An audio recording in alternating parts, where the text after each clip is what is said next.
শরীফ আমার কোলে মাথা দিয়ে শান্তির ঘুম ঘুমাচ্ছে, আর আমার ইচ্ছে করতেছে বজ্জাত বেটার চুলগুলো টেনে ছিঁড়তে।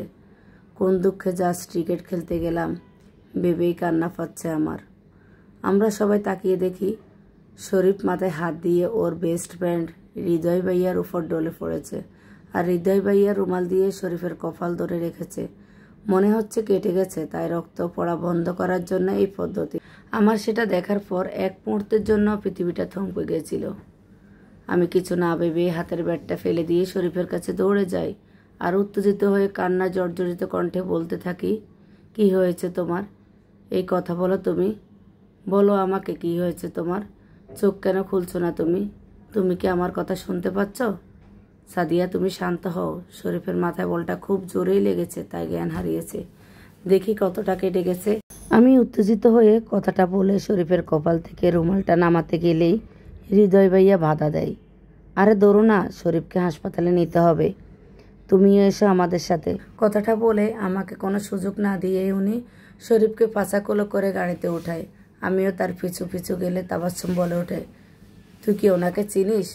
আরে এটাই তো ওর হাজব্যান্ড। আর এখন সব কথা বাদ দে আর চল হাসপাতালে। মনে হচ্ছে অনেকটাই কেটে গেছে, তাই তো অমন জ্ঞান হারায়। আমি এইবার কেঁদেই দিলাম আর কাঁদতে কাঁদতে বলে উঠলাম, প্লিজ তাড়াতাড়ি চলো, যত দেরি হবে ততই ক্ষতি হবে। তখন পান্না বলল, চলো, আমিও আসছি। তোরা যা, আমার বাড়িতে যেতে এমনিতে দেরি হয়ে গেছে। আমার মা এমনিতে বকাবকি করে পড়াশোনা করার জন্য, তো এখন যেতে দেরি হলো আবার অশান্তি হবে।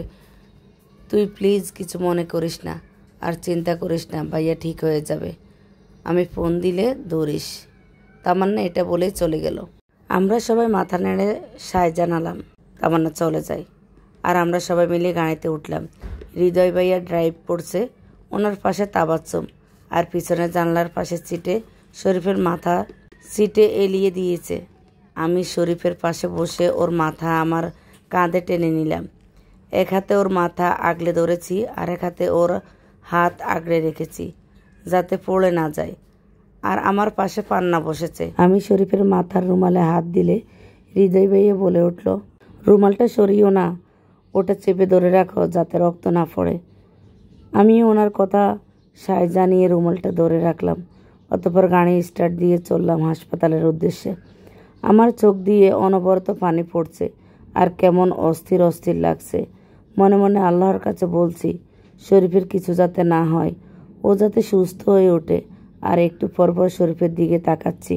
মুখটা কেমন শুকিয়ে গেছে, চুলগুলো উস্কো শুষ্ক, মুখে খোঁচা খোঁচা দাড়ি, এগুলো কেমন বড় হয়ে গেছে। আমাকে এভাবে তাকিয়ে থাকতে দেখে পান্না খোঁচা দিয়ে বলে উঠল, এমনভাবে তাকিয়ে আসিস মনে হচ্ছে তোর তাকানাতে উনি ভালো হয়ে উঠবে। বলেই পান্না ফিক করে হেসে উঠল। পান্নার দিকে চোখ কটমট করে তাবাসসুম তাকালেই পান্না চুপ হয়ে গেল। আমিও ওদের কথা পাত্তা না দিয়ে ভাইয়াকে জিজ্ঞেস করলাম, আর কতক্ষণ লাগবে ভাইয়া? এই তো এসে পড়েছি। বলতে গাড়িটা থামিয়ে ভাইয়া দৌড়ে ভিতর থেকে কয়েকজনকে ডেকে নিয়ে এসে শরীফকে হাসপাতালের ভিতর নিয়ে গেল। আমরা দৌড়ে তাদের পিছন পিছন যাচ্ছি। শরীফকে একটা কেবিনে নিল। আমি তাদের পিছন পিছন যেতে চাইলে হৃদয় ভাইয়া বলে উঠল, রিসেপশনে কিছু কাজ আছে, তোমরা প্লিজ সেটা করো, আমি এদিকে দেখছি। হুট করে পান্না তখন বলে উঠল, আপনি তো খুব আজব লোক। ওর হাজব্যান্ড এর এই অবস্থা, ওর মনের অবস্থা এখন ঠিক কেমন আপনি কি বুঝতে পারছেন? কোথায় আপনি যাবেন তা না করে ওকে বলছেন? আরে আমি সেটা বুঝতে পারছি বলেই তো বললাম যেতে, নয়তো সাদিয়া এখানে বসে কান্নাকাটি করবে আর ডাক্তারদের কাজ করতে সমস্যা হবে। হ্যাঁ, উনি ঠিকই বলেছেন, চলো এখন। আমি যেতে চাইলাম না ওদের সাথে, কিন্তু ওরা আমাকে জোর করে নিয়ে এলো। কিছুক্ষণ পর আমরা সকল কাজ সেরে কেবিনের সামনে এসে দাঁড়াই। হৃদয় ভাইয়া বলে ওঠে, সাদিয়া তুমি এবার শরীফের কাছে যাও, শরীফের জ্ঞান ফিরেছে। কথাটা শুনে যেন দেহে প্রাণ ফিরিয়ে এলো। আমি দৌড়ে কেবিনে ঢুকে যাই। পান্নারা ঢুকতে গেলে হৃদয় ভাইয়া আটকিয়ে দেয়, বলে ওঠে, আপনারা কি কাবাবের হাড্ডি হতে যেতে চাচ্ছেন? ওদের এখন একটু একা থাকতে দেওয়া উচিত। কাবাবের হাড্ডি হব না এলাচি হব সেটা কি আপনি বলবেন নাকি? তখন থেকে দেখছি আপনি সব কিছুতে বাধা দিয়ে যাচ্ছেন। আমার ব্যাপারটা ঠিক হজম হচ্ছে না। সত্যি করে বলুন তো আপনি ঠিক কি করতে চাচ্ছেন? সন্দেহ করে পান্না বলল। পান্নার কথা শুনে হৃদয় কিছুটা থতমত খেয়ে গেল, কিন্তু পরক্ষণেই নিজেকে সামলে নিয়ে বলে উঠল, আপনি বড্ড বেশি কথা বললেন। আপনার পাশেও তো একজন রয়েছে, সে তো এত কিছু বলছে না। এক নাম্বার বাচাল মেয়ে আপনি। কি আমি বাচাল? তুই বাচাল, তোর বউ বাচাল, তোর 14 গোষ্ঠী বাচাল। পান্না রেগে মেগে বলে উঠল, এই মেয়ে তুমি আমাকে তুই করেই বলছো কেন? আরেকবার তুই করে বললে দেখো পাবনায় মেন্টাল হাসপাতালে পাঠিয়ে দেব। আর একদম গোষ্ঠী নিয়ে কথা বলবে না। আরেকবার গোষ্ঠী তুলে কথা বললে একদম মুখ সেলাই করে দেব। তাবাসসুম এসব দেখে পরিস্থিতি সামাল দিতে বলে উঠল, বোন চুপ কর, হাসপাতালে এত চিল্লাপাল্লা করিস না। তবে কাবাবের হাড্ডি এলাচি সব কয়টাকে উষ্টা মাইরা বের করব। প্লিজ চুপ কর, আর আপনিও চুপ করুন প্লিজ। তাবাসসুমের কথা শুনে দুজন দুজনকে বেংসি কেটে দুই দিকে চলে গেল। আমি চোখের পানি মুছে নিজেকে যতটা সম্ভব স্বাভাবিক করে কাঁপা কাঁপা পায়ে কেবিনে ঢুকছি। শরীফ আদো শোয়া অবস্থায় শুয়ে আছে, মাথায় ব্যান্ডেজ করা। শরীফের দৃষ্টি আমার উপরে। আমি শরীফের চোখের দিকে তাকিয়ে আবার চোখ সরিয়ে নিই। ওই চোখের দিকে তাকালে আমি নিজের আর ঠিক রাখতে পারবো না। আমি শরীফের একটু কাছাকাছি গিয়ে দাঁড়ালে শরীফ বলে উঠল, এখানে আসো। আমিও ভালো মেয়ের মতো শরীফের পাশে গিয়ে দাঁড়াই। তখন শরীফ আমার হাত ধরে টেনে শরীফের পাশে বসায়। আমি দূরে গিয়ে বসতে চাইলে শরীফ গম্ভীর সুরে বলে উঠল, একদম দূরে যাবে না, এখানেই বসো। আমি দূরে গেলাম না, ওর পাশেই বসলাম। তারপর ওর হাত থেকে হাতটা ছাড়িয়ে নরম গলায় বলে উঠলাম, এখন কেমন আছেন? শরীফ কোনো উত্তর দিল না, এক ধ্যানে আমার হাতের দিকে তাকিয়ে আছে। আমি হাতটা সরালে শরীফ আমার হাতের দিকে তাকায়। তখন আমি আবারও বলে উঠলাম, জিজ্ঞেস করছি কেমন আছেন? শরীফ এবার রেগে বলে উঠল, বল দিয়ে আঘাত করে এখন বলো কেমন আছি। তোমার নামে আমি কেস করব।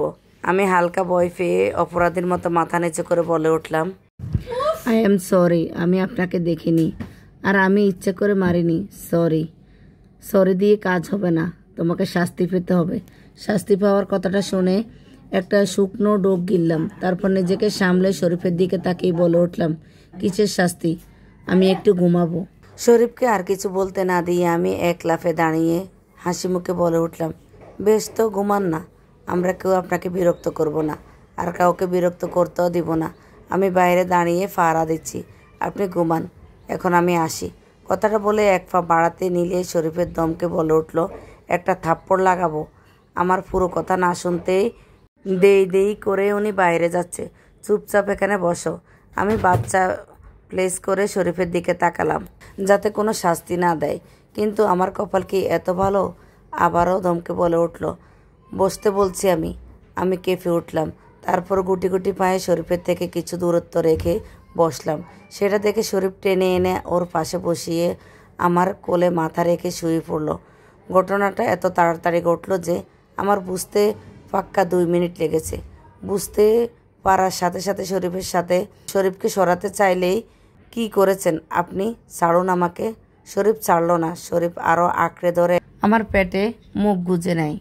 একটা কথা বলবে তো পুলিশের হাতে তুলে দেব। মার্ডার কেসে। আমি ঘুমাবো, আর আমি যতক্ষণ ঘুমাবো ততক্ষণ তুমি এখানে থেকে আমাকে পাহারা দিবে। এটাই তোমার শাস্তি। এই শাস্তি মেনে নিলে ভালো, নয়তো পুলিশের হাতে তুলে দেব। আর হ্যাঁ, ঘুম থেকে উঠে যাতে তোমাকে এখানেই পাই, নয়তো জেলের আসামি বানাবো। তারপর আমি আর কিছু বললাম না। গাল ফুলিয়ে চুপচাপ বসে আছি আর ক্রিকেট খেলার গুটি উদ্ধার করছি বকে।